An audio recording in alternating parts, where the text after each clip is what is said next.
to Artist in Recovery slash Sterl P. Boy, did we ever pick our topics, didn't we, dude? How you doing? The more I keep going through social media right now, as the century is continuing its rampage, and our New Year's is really rampaging like crazy. I'm still off of the Twitter shit and Blue Sky. I don't want to deal with them. How the hell do you be able to deal with it and not lose your own frickin' marble or your own frickin' lunch all over the damn time? Why are you trying to do that anyway? You're trying to be suicidal or psychopathic? Yeah, I said it because I'm seeing what the hell's going on left and right. About one particular guy, I've seen a lot of back east news reporting, and then maybe CBS in the morning it did it. One yesterday or day before yesterday, we were talking about this lunatic in Virginia. How come you weren't talking about the lunatic in Virginia? Come to think of it, how come the independents hadn't thought about the damn shit in the first place? Give me a fucking break on this shit. Christ. Oh, I mean, Channel 5, our local station out here in Los Angeles, the only thing they could do is constantly do the Rose Parade. Once or twice I can understand, but every time we've actually had that damn thing. If there was a news story happening, they missed up on the damn shit. They got news at 10. That would do the follow up on what the hell happened. Little news chunks. But without the roast parade we had yesterday, without KTLA, Channel 5, Tribune Station doing this damn shit over and over and over and over and over again, we wouldn't know what the hell was going on. Let's watch Channel 2, Channel 4, Channel 7. We watched CBS, we watched NBC, we watched ABC, we watched Fox, we watched CNN, we watched MSNBC. I mean, those kind of stations we watch. News station. Then we're keeping up track of what the hell's going on. But KTLA, oh, no, here comes the roast parade again. So, on New Year's Eve, they were talking about it. All the locals and majors were talking about what happened on Bourbon Street. And then Vegas happened. And they're talking about that one. But anything about the Virginia guy? Nothing. Nothing. Nothing guy here in the West Coast. Crickets. Unless, of course, we had another neighborhood being bombed, blown up, robbed, or anything else like that. Oh, yeah. By now, I keep going through the news cycles. FBI finds more than 150 homemade bombs in this one man's place out in Virginia. Virginia! Oh my God! It's the home of militants! No! And I calling the guy militant. Also calling the guy terrorist. Because he likes explosive. He's like blowing shit up. And I don't know much about the guy's past anyway. Is he or is he not military trained? Or is he training himself how to kill himself? He already lost a finger, someone said. Blow off a finger. Well, people can do that with the fireworks we got out here. Shit. Hawaii had a neighborhood disrupted, terrorized, because illegal aerial fireworks damn near blew up a place, killed people, hurt people. I saw parts of the stories from Hawaii. Not much of it out here in local, unless I already picked up on a national chatter on it. I'm like, where the hell are you guys from? You talk about this kind of crap. You got to see my own neighborhood. You know, I see the Antelope Valley. You got to see in different portions of California doing the same damn shit, or maybe other states that allow that kind of crap to happen. Whenever it gets blown up, shit. Give me a fucking break. We had, check this out, several years ago, out in portions of Los Angeles, city of Los Angeles, we had a neighborhood. Actually, had a garage full of illegal fireworks in there. They had an explosive nature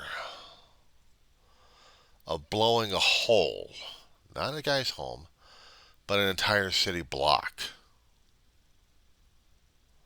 This one will get you. This will get you.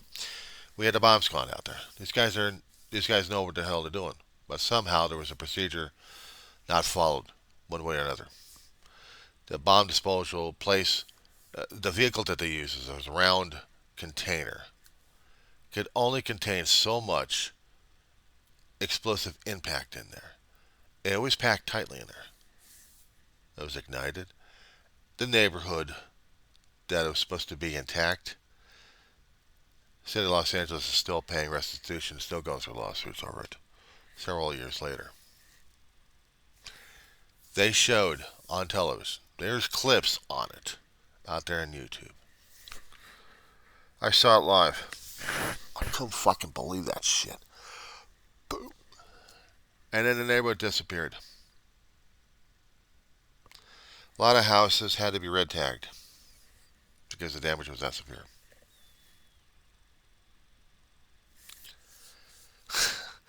They worried about this one Hawaii neighborhood. Shit. Oh, I'm more worried about the shit happening out here in my town, of that happening, you know? Portion of our town is going to be gone because somebody else wanted to pack up so much explosives in a residential area or in a vehicle. Every time we keep having fireworks being sold on the streets for July 4th or basically for July 4th. I'm always worried about these places blowing up. Oh, it's not the collateral damage of people being splattered around all over the damn place. It's blowing a hole in the place. Especially in places that we actually do commerce at.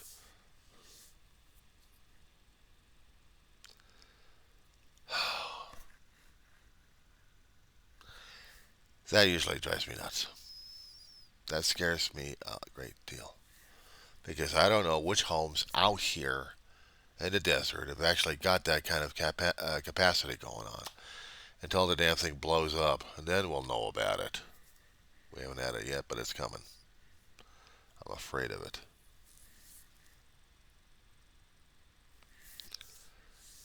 And how come you hadn't talked to me anything about that Virginia guy? You talk about anything else. But this guy? Shit. 50-acre area. I guess what got people fearful is the guy was using President Biden as a target practice. Images up where he's practicing with a gun. That in itself, making that kind of a joke out of it, is also a terrorist threat right there, and it's also illegal as hell. Did this guy not understand that he was doing something stupid and didn't give a shit about it until he gets his ass arrested and threatened to be blowjacked? See, I'm not worried about the nut jobs out there that are maggots. They're getting the idea, dude. Now, with the zeros and ones, with the algorithms, and God knows what else we got going on with the damn rest. Now we gotta go insane with the terrorists we've got here. We got ISIS amidst us. Remember what 9/11 was like? You remember what 9/11 was like? I mean, or you go back through history of our own personal history, what we remembered. When we were kids, we're watching this stuff on television. We don't even know what the hell's going on. We had Patty Hearst being kidnapped, heir to the Hearst Foundation, turned terrorist. The the Lebanese, or whatever the hell we call it. It was basically a bank robbing group. They were trying to make a political statement by robbing people, actually robbing banks left and right, using automatic weapons. She got convinced being a nut job. I mean, that was something back in the 70s. Richard Ramirez out here in San Fernando Valley, and back in the 80s, he was terrifying enough. Jim Jordan, or actually Jim Jones, collecting people left and right, turning them into nut jobs, goes over to Guyana, or Ghana, one of those two places, creates Jonestown, kills them all, eventually. Heaven's Gate. We had those lunatics out there. Oh, that was bad enough. Try this one. 93, 92, 93. We had, oh God, Waco.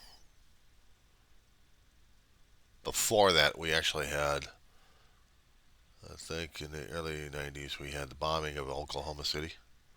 An Oklahoma federal building that actually had a daycare in it.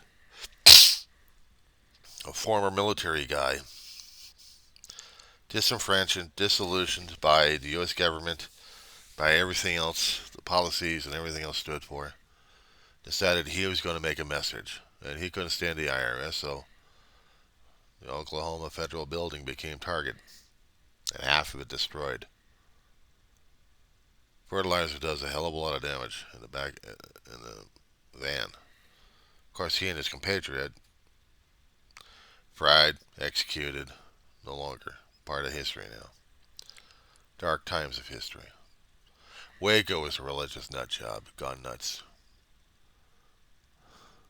I thought River Ridge was bad enough. Waco people kept saying it was, you know, explosive nature for nut jobs out there and conspiracy jobs and everything else going on. I don't know. It was just going back and forth left and right.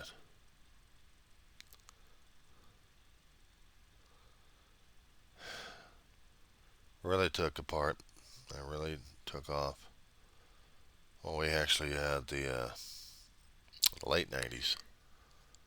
World Trade Center gets a van bomb and think that thing's going to do something to those buildings. Didn't do shit. They reinforced the foundations. The guy, the sheik, I don't know what the hell happened to him after that. He disappeared. He's probably still alive somewhere in a deep dark hole, probably Supermax. Or maybe he died. But he wanted to make a point. We didn't listen. 9/11 hit. Now we're listening. You're in paranoia. Lives lost. Buildings destroyed. We're on a rampage. How does this work out for us? Start the new century. Blow shit up. Kill people. Welcome to the age of terrorism. We already had our prior than that. It's just a continuation. So, whatever we got going on right now is just a little thing that keeps going over and over and over again.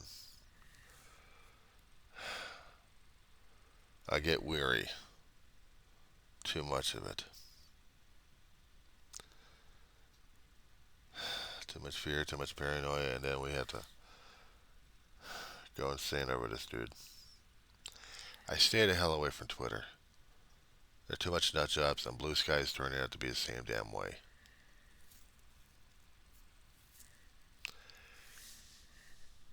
They're the left, they're the right, and they're still doing this to each other. That's what gets to me. We never had in human history where we actually had peace. We always had conflict of interest. We always had conflict, period. We never could get our asses out of our heads. We're always hunting, always surviving, always doing that. I don't know how the hell we're going to be able to survive the next century without trying to nuke ourselves into non-existence. And then we'll do Mad Max. How about that one? We haven't fun yet? I sure as hell ain't. Okay, talk to you later. Let's see if we survive 2025 until 2026.